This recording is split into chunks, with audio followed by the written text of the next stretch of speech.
दुनिया भर में जहाँ कहीं भी दहशत गर्दी का वाक़या होता है, इसका ताल्लुक इस्लाम से ज़रूर जुड़ा होता है। बाकी दुनिया के मुसलमान इस बात की रट लगाना शुरू कर देते हैं कि इस्लाम अमन का दीन है और दहशत गर्दी का इस्लाम से कोई ताल्लुक नहीं, कोई मुसलमान ऐसा नहीं कर सकता वगैरह वगैरह, इस तरह की बातें करना शुरू कर देते हैं। लेकिन अगर दहशत गर्दों का मौक़िफ़ जानने की कोशिश करें तो उनका कहना भी यही होता है कि उनको दहशत गर्दी करने का हुक्म कुरान से मिला है, जिसके जवाब में मॉडरेट मुसलमान ये कहना शुरू कर देते हैं कि जंग करने वाली आयात का ताल्लुक सिर्फ मोहम्मद के ज़माने से था और आज के ज़माने से उसका कोई ताल्लुक नहीं।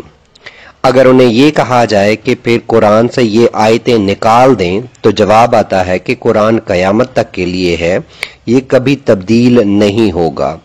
वो इसे इस्लाम की सच्चाई की एक निशानी भी बताते हैं कि बाकी आसमानी किताबें तौरात, इंजील और ज़बूर वगैरह तब्दील हो गईं, लेकिन कुरान कभी तब्दील नहीं हो सकता। चलिए आज आपको एक हल बता देते हैं जिससे दहशतगर्दी ख़त्म करने में भरपूर मदद मिलेगी। कुरान के दो हिस्से हैं, एक हिस्सा मक्की जो मक्का में नाजिल हुआ और दूसरा हिस्सा मदनी कहलाता है जो मदीना में नाजिल हुआ।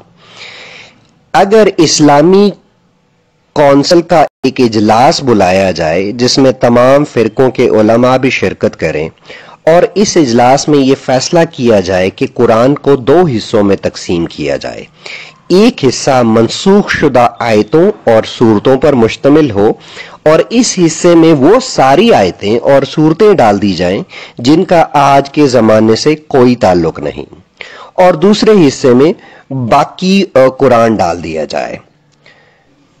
फिर इस नई तरतीब वाले कुरान को सारी मुस्लिम दुनिया के स्कूलों और मदरसों में शाया करवाया जाए और सख्ती से ये बात पढ़ाई जाए कि नफरत अंगेजी, जंग, कत्ल गारत, यहूदियों, ईसाइयों और दूसरे मज़ाहिब से नफरत वाली आयात का ताल्लुक सिर्फ मोहम्मद के ज़माने तक का था।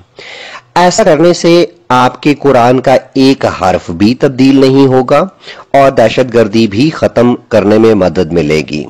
अब रहा आखिरी सवाल कुरान की तरतीब का। पहली आयत जो नाजिल हुई थी, इकरा बिस्मि रब्बकल्लज़ी खलक, वो अब कुरान के दरमियाने हिस्से में मौजूद है और कुरान की तरतीब कई बार बदली जा चुकी है।